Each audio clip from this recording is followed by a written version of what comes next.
Hi there, it's Ian here, and you're watching Grumpy Opinions, the show where I'm going to tell you all about what I think of films, TV shows, games, and life in general. Let's get on with the show. Snowpiercer is the TNT TV show being shown on Netflix. It's based on the comic Transpierce and its adaptation into a film. Episode 10, the finale, 990 cars long, kicks off with Melanie giving a speech to the people of Snowpiercer, relinquishing control to their new leader, Leighton. Jesus Christ. Anyway, then she goes to the night car and has a dream quest thing and sees her dead daughter, Alexandra. Put a pin in that, it's important later. Elsewhere, it's a difficult transition because some people are cross and bad news needs to be broken, and some people are taking full advantage of the mayhem to have big parties and to get themselves all set up in nice places. Meanwhile, Javi hears some music on the old radio, the one they broke out last week, and he can't quite pinpoint the location, and Ben says he'll help, but he starts acting about sketchy as all hell. And then Melanie gets back up front and she figures out that the signal is actually nearby, and they might end up missing whatever it is if they don't slow down the train a little bit, but then they realise it's actually another train, and when everyone else on board sees it and realises it's Mr. Wilford, then he's coming up in the supply train. And both trains end up on the same track after a junction, and the other train latches onto them and starts cutting through the tail, and starts cutting its way into the tail's rear hatch. So Leighton gets a whole crew of fighters to repel these invaders, and Ruth rocks up with the choir to try and welcome Mr. Wilford in. And things start to get a wee bit heated when Leighton says, actually sure Ruth, come and do your diplomacy thing. And then when the other train finally hits the brakes and stops both trains, meaning that both trains are going to freeze to death in about 15 minutes, so that knocks Melanie off the train, because she was trying to climb across a roof to disengage the other one by subtle means. And then the door finally opens, and in steps some wee skinny lassie, and she's like, everybody surrender, and then they're like, well, where's Mr. Wilson? And she's like, well, he's back here. Where's my mum Melanie? Because it turns out she's actually Alexandra. And everything gets a little bit surreal as it fades back into Cartoonavision, and that's the end of Season 1. So what did I think? Well, okay, so this is the season finale, and as I said last time, I think there were some reasons they released both of these episodes on the same day, even though it took me a little bit longer to get this one recorded and edited up. And I think there was unfortunately some slightly misleading ad and promotional stuff on the show's Facebook groups saying that this was a 2-hour finale episode, rather than it being 2 separate episodes. I mean, to me, a 2-hour finale says that's some kind of 2-hour movie, not just an episode's released back to back.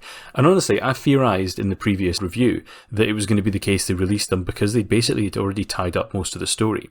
And in a way, that's kind of true.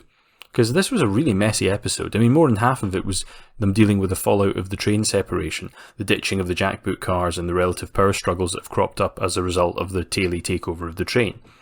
But instead of actually properly dealing with those issues in story terms, so showing things like the Tailies taking first class, or people like Ruth and such like's reaction to Melanie and Leighton suddenly waltzing in and saying, yep, we're taking charge, or even how things like Javi and Ben have made up after all this nonsense, because, they fell out, or what even's happening with Miles. I mean, is he even still an engineer first class, or is he basically just been kicked back to touch? We just don't know. And we gloss over so much stuff and only deal with very minor repercussions. And as I said, it's not necessarily a bad thing. I mean, one of the best decisions they ever made in Battlestar Galactica, for example, was when they had that whole bit where they jumped from them landing on a new planet to a little bit later down the line, and then jumped even further because the Cylons then landed and took over. And that kind of shortcutting can actually work. But here, it just feels like them cutting corners. Although it did free up the story to let some nice character beats happen, basic as they were. I mean, there was a nice wee scene where Melanie did some actual acting and emoting. You've got your Oscar-winning actress, you might as well get her to cry a bit on camera. And still, it felt nice and it felt reasonable as a character beat. But then there was also this moment, which looked literally like something out of a Renaissance painting, and having the cast doing basically the best funny faces I've ever seen them do. And I also didn't really hate the idea of Ben secretly planning this meetup with the other train. I mean, I feel like in a better show, this is something they would have seeded much earlier in the season, because you would have felt that there was something off here, or something he was doing that was leading up to this. But yeah, this is not the kind of show where they do that kind of thing. And honestly, most of the stuff with the other train trying to take over, that was quite fun.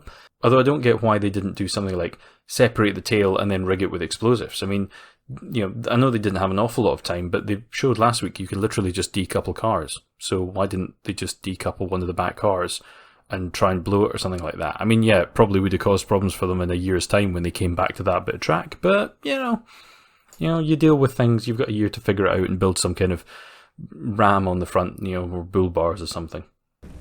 And yeah, I actually liked the wee song bit because it actually reminded me of one of the few bits of the actual film that I've seen before, the bonkers sort of song. What happens if the engine stops? We all freeze and die. Yeah, that's her off Picard. Yeah, bizarre. I'm going to probably do a review of that film coming up soon. But as per usual, there was a whole lot of stuff that was really kind of naff in this episode. And as I said earlier, we've kind of skipped over a lot of bits and bobs because this has bad TV written all over it. I mean, this is the world of Snowpiercer, and it's just basically turned into the main cast, and it's almost like nobody else on the train exists. And Leighton and the Tailies have taken over, but that means Pike is okay just to doss around in LG's room, and everything else is suspiciously kind of normal. I mean, Oz is literally just getting drunk in third, and everyone there seems fine. And the Taily kids are still in the tail. Like, literally, they're just hanging around the tail. Nobody's bothered to go back and get them or make sure they're alright, or maybe treat them to some nice food or something. And also, for a show where guns are banned, guns seem to pop up randomly an awful lot when it's convenient to the plot. I mean, and while I'm nitpicking, how did Mel find time to wash and do her hair and everything after climbing through all those vents and stuff, and yet Leighton hasn't even managed to find a damp cloth to clean the blood off his face? I mean, really, you've just taken him first, and loads of folk have died, but he hasn't had 5 minutes to, wash his face. I mean, that guy's an ex-cop, he knows a little bit about presenting an image. And Melanie falling off the train, I mean, come on, that was so obvious that the train was basically going to be stopped, so no, I didn't think for a second she was actually going to be dead. It's just a predictable mess of a show, this, honestly, and it just doesn't get any better. So, what do I think of this as a series as a whole? Well, I've got to be honest, this is not a good show. It's a nice idea, it's one that clearly works as a slightly bizarre French comic, and as a movie that, from all appearances, looks like it really leans into how silly the premise of the story actually is. But this show isn't trying to be silly, it wants to take itself half seriously, and it's let down by the fact that it's pretty basically written and is kind of a cumbersome mess. Now, I mean, as a TV show, they clearly wanted to take a concept, which is this thinly veiled message about societal struggle and stratification and working class uprising, and turn it into a working show universe. Only the creators clearly had absolutely no confidence that the audience were going to be able or willing to follow anything even slightly complicated. So they doubled down on big reveal moments which weren't surprising or just gave everything away way too early, whilst dangling more interesting ideas that they gave up on a few episodes in. And you throw in some tedious plot machinations, some really awful dialogue, and good actors doing their best with really bad direction, and characters that are barely more than stock ideas and cliches. And then you top off the whole lot with a really badly miscast actor in the lead, and you've got a shockingly bad show like Snowpiercer. And the only light at the end of the tunnel is that they've already announced that Sean Bean is going to be in Season 2 playing Mr. Wilford. And the idea of a whole second train, which means a whole new bunch of characters and a whole load of changes to the show concept, is really, really good. I mean, it's good also because they killed off so many people in this season. But it also means that they now have the ability to throw in some new sets, some new ideas. They could totally change the way everything works. It could actually turn into a much better show. And in a lot of ways, I'm not wholly surprised by that because, I mean, it's not to say it's the worst thing ever. This is a TNT made show, and I only realised this recently that this was TNT, and they made another TV show called The Last Ship, which I've seen a few seasons of, and it's a kind of similar idea. It's a cheesy post-apocalyptic show about a viral apocalypse that wipes out loads of folk, and some of the only survivors are on a big Navy ship that was up in the Arctic on a mission. And the show majorly changed gears in Season 2 with them introducing new factions and more survivors. And by Season 3, they've pretty much cured the disease and it was all about restarting America, and it turned into a kind of completely different thing. Now, I wouldn't be surprised if that's what they're going to do with Snowpiercer. I mean, introduce new characters, new sets, and a new antagonist, much as I said. And who knows, by the end of Season 2, maybe the world will be warm again, or maybe they'll suddenly find themselves a paradise somewhere. And Season 3 will be them wandering around in a completely new bunch of sets, no longer on a train. But I kind of doubt that they're actually going to get a third season out of this.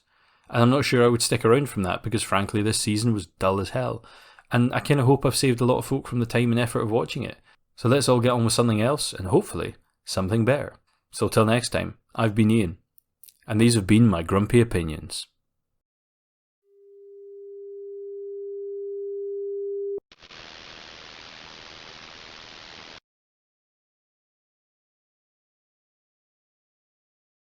And a special thanks to everybody listening, and especially my patrons, and most especially to Michelle Forbes and Judith Coloma, my top tier patrons.